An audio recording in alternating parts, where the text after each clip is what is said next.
Hey guys, what's up? So as you know, Apple recently dropped the AirPods 4 in two different versions. The regular AirPods 4 at $129 will give you all of the basic features, but an additional $50 will get you the AirPods 4 with active noise cancellation and a bunch of extra features. So do the regular AirPods 4 actually make sense as a purchase?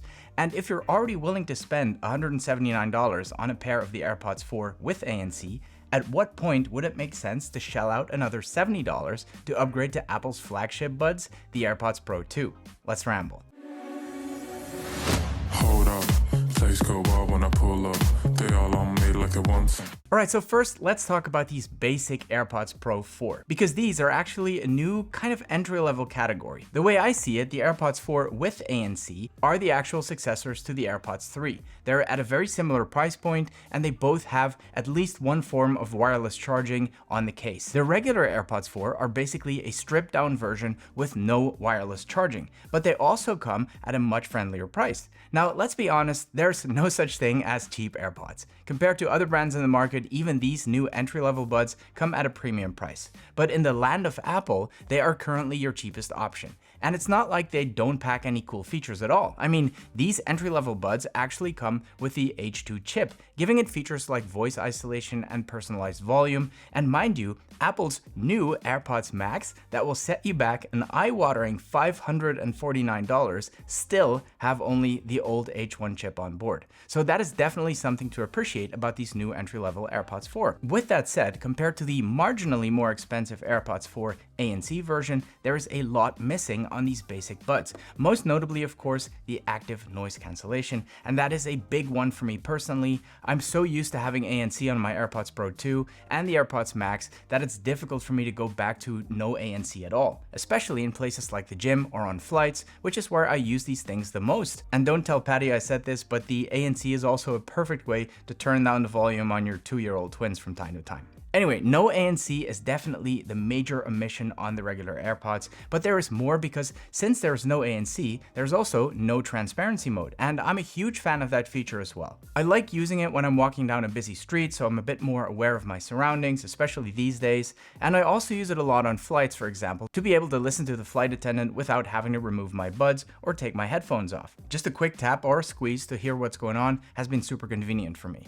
Now, for the same reason, the regular 4s also don't have adaptive audio. Now, in case you don't know, adaptive mode basically blends together active noise cancellation and transparency mode to control the level of noise you hear in your headphones based on the changing noise conditions around you. And lastly, in the audio department, there's no conversation awareness either. Conversation awareness is where the volume on your media automatically gets lowered as soon as you start a conversation, and the voices in front of you actually get enhanced as well. The regular AirPods 4 do feature spatial audio, by the way, which is definitely worth mentioning. So far for the major audio differences, but there's also some pretty significant differences in the charging case. Both of the new charging cases have the new smaller design. They're very small actually. Next to my AirPods Pro 2, the case feels tiny, and that can be very nice, especially if you tend to carry these in your pockets. But the case on the ANC version has a speaker built in, so it will chime when it starts charging, and more importantly, it will make finding it easier when using the Find My feature.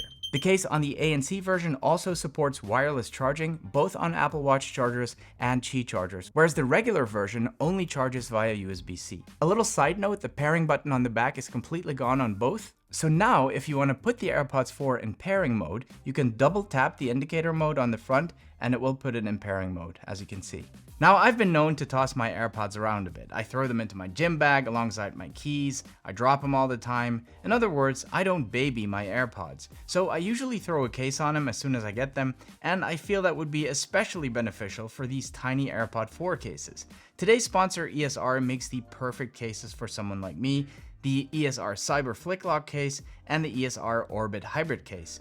Both are super rugged, but with some distinct features. The Flick Lock case combines strong magnets and an internal latch, making sure the lid stays closed, and around the corners it has these air guard corners, making them super drop resistant as well. And Flick Lock makes it super easy to open the case with one hand. It's actually so satisfying, almost like a fidget toy. An added bonus is that it comes with fast and easy MagSafe charging at 260 grams magnetic strength, making the magnet 136% stronger than the AirPods 4's own magnets. So it'll stick to the watch chargers and the MagSafe charger chargers really easily. The hook on the side is perfect if you want to hang this rugged case off your bag or belt for easy access.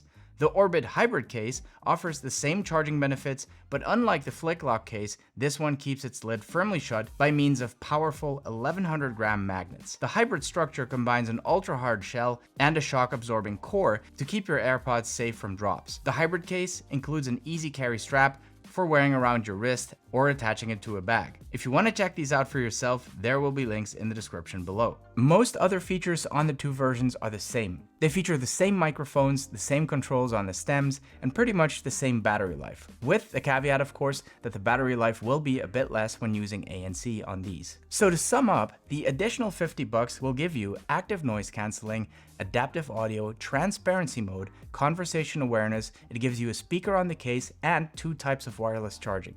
That's quite a list of pretty substantial upgrades for just $50 more. And in my personal opinion, that is absolutely worth the additional cost, and it would make it very difficult for me to justify buying the entry-level AirPods 4. With that said, I do appreciate that $50 can be a lot of money when you're on a budget, and of course there's always going to be people that just don't care about active noise cancellation and all the other stuff, and in those cases it's definitely nice to have that entry-level option available. Now if you do care about ANC and all the extra features, and you're already willing to spend $179 on earbuds, at what point is it worth considering the AirPods Pro 2? Now on paper you could say that both of them are pretty similar in features. The AirPods Pro 2 are just a little better at everything. But in practice, I actually think the differences are more pronounced. Now, I'm a big fan of the AirPods Pro 2. They're easily my favorite in-ear buds, and I use them every single day. So to really be able to tell the difference, I decided to leave the AirPods Pro 2 at home and use the AirPods 4 with ANC exclusively for an entire week. I took them to the gym, I used them at home, outside, and here in the studio. And let me just start off by saying that these are really very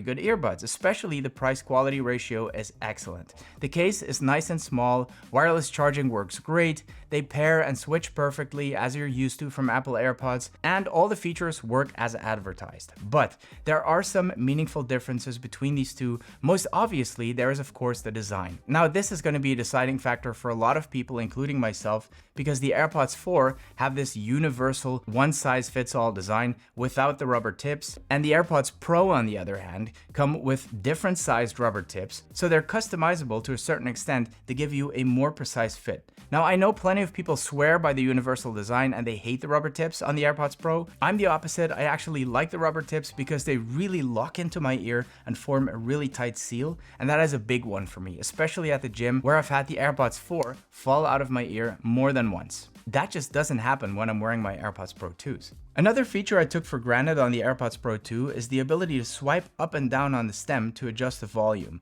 I use this feature all the time, and there's just no way to adjust the volume on the AirPods 4 directly. So you'll actually have to whip out your phone to change the volume, which can be super annoying, especially when you're doing things like running. By the way, you can adjust the volume using your Apple Watch, but of course not everybody wears an Apple Watch, so that's only useful to some. Now in terms of audio quality, I do feel like I get better sound out of the AirPods Pro 2s. That could be because the ANC is better, Apple's website claims noise cancellation is up to 2 times better, and of course the tight seal formed by the rubber tips also prevents audio leakage. Battery life on the Pros is supposed to be better as well, 6 hours of listening instead of 5, but honestly I never really used them that long in one go, so that's not really an important feature for me personally. And lastly, if you happen to watch the Apple event, you probably remember that Apple was announcing some hearing tests, hearing aids, and hearing protection I think it was, coming this fall, and these will be available on the AirPods Pro 2s, but not on either of the AirPods 4 models. So guys, if I had to categorize these 3 options, I would say for most people, the AirPods 4 with no ANC should be skipped, because the extra $50 really does come with a lot of useful features, making the upgrade almost a no-brainer. Now, the upgrades from the AirPods 4 ANC to the AirPods Pro 2 is a little less obvious. $70 is a bit of a bigger jump, and that gives you a slightly better version of everything the AirPods 4 ANC have to offer. I think the upgrade to the AirPods Pro 2 is worth it if 1, you really want the best audio and the best ANC, and 2, you're like me and the one-size-fits-all design just won't stay in your ear. And 3, you want to be able to control your volume right at the stems of your AirPods. So guys, if you're thinking of picking up a pair of AirPods, or maybe you already have, please do let me know in the comments which ones you picked and why. If the video was useful to you, please give it a like, a sub to the channel would be much appreciated. Thank you so much for watching, and see you in the next one.